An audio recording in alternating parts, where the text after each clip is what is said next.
Bonjour les amis, nous retrouvons l'évangile de Matthieu et cette fois-ci au chapitre 10, les versets 1 à 7. Et donc vous vous souvenez, c'est ce que je vous ai dit la dernière fois, le chapitre 10, c'est effectivement le discours sur la mission. Voilà. Qu'on appelle aussi le discours apostolique chez Matthieu. Voilà. Alors ça fait un petit moment qu'on se prépare, hein, mais voilà, c'est maintenant que ça démarre. Ayant fait venir ses 12 disciples, Jésus leur donna autorité sur les esprits impurs pour qu'ils les chassent et pour qu'ils guérissent toute maladie et toute infirmité. Voici les noms des 12 apôtres. Le premier, Simon, que l'on appelle Pierre, et André, son frère. Jacques, le fils de Zébédée, et Jean, son frère. Philippe et Barthélemy. Thomas et Matthieu, le collecteur d'impôts. Jacques, fils d'Alphée, et Thaddée. Simon le Zélote et Judas Iscariote, celui-là même qui le livra. Ces 12, Jésus les envoya en mission avec les instructions suivantes. Ne prenez pas le chemin des païens et n'entrez pas dans une ville de Samaritains. Allez plutôt vers les brebis perdues de la maison d'Israël. En chemin, proclamez que le règne des cieux s'est approché. Voilà. Alors, on a vu exactement le même chapitre avec très peu de différence. C'était l'évangile de Marc, au chapitre 3, les versets 16-19.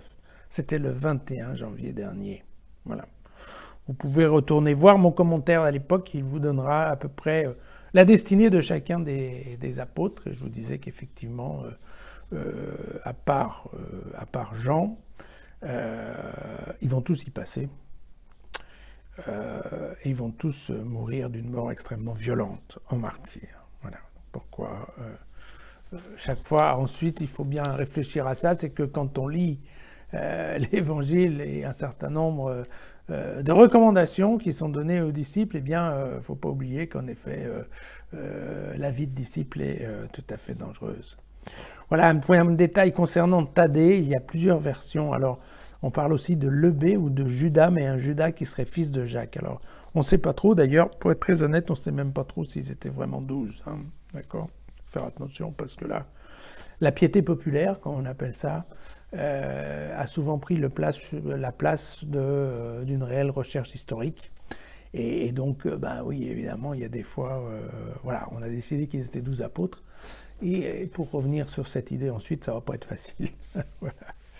Alors, ce qui est amusant, c'est que Matthieu,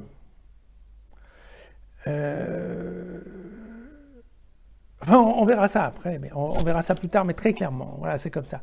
Matthieu et Marc n'aiment pas les Samaritains. Déjà, bon, c'est pas tout à fait ça. On a vu déjà dans un autre évangile hein, la différence qu'il y avait entre les Samaritains et les Juifs et pourquoi les Juifs n'aimaient pas les Samaritains. Or, cette opposition entre les Samaritains et les Juifs, qui en deux mots, je vous rappelle, hein, c'est l'histoire que les Samaritains, quand ils ont été envahis par les Assyriens en moins 720, les Assyriens ont envoyé de la population assyrienne vivre à l'époque dans le royaume d'Israël, dans le royaume du Nord.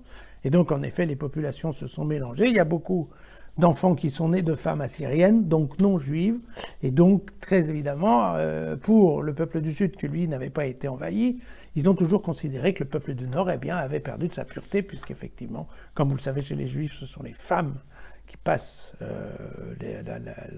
la famille ou l'État juif, eh bien, voilà, il y a plein de Juifs, on a déduit rapidement que les familles juives du Nord étaient beaucoup moins pures, et en fait, ils n'étaient pas tout à fait juifs. Voilà, c'est ça la discussion. Et donc, vous voyez que cette idée-là, Marc et Matthieu ne remettent pas ça en cause. Et globalement, dans leurs évangiles, on va toujours présenter, en effet, les Samaritains comme étant des gens pas très fréquentables. Au contraire, de Luc et de Jean, hein, qui vont nous parler, eh bien,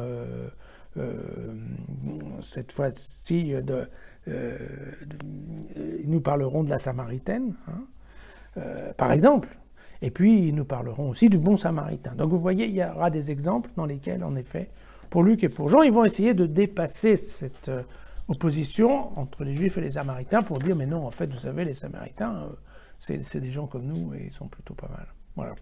Donc ça, c'est un côté qui est un petit peu amusant de noter.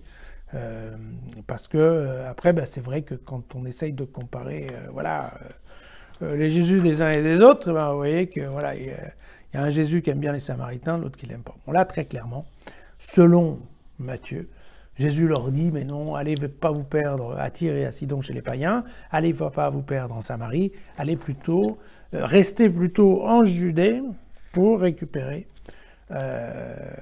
les Juifs un peu perdus. Donc vous voyez, c'est cette idée très simple que Jésus conseille de développer, comme par hasard pour Matthieu qui est à la tête d'une communauté judéo-chrétienne.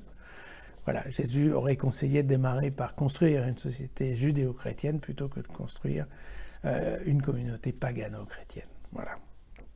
L'évangile selon Matthieu. À demain.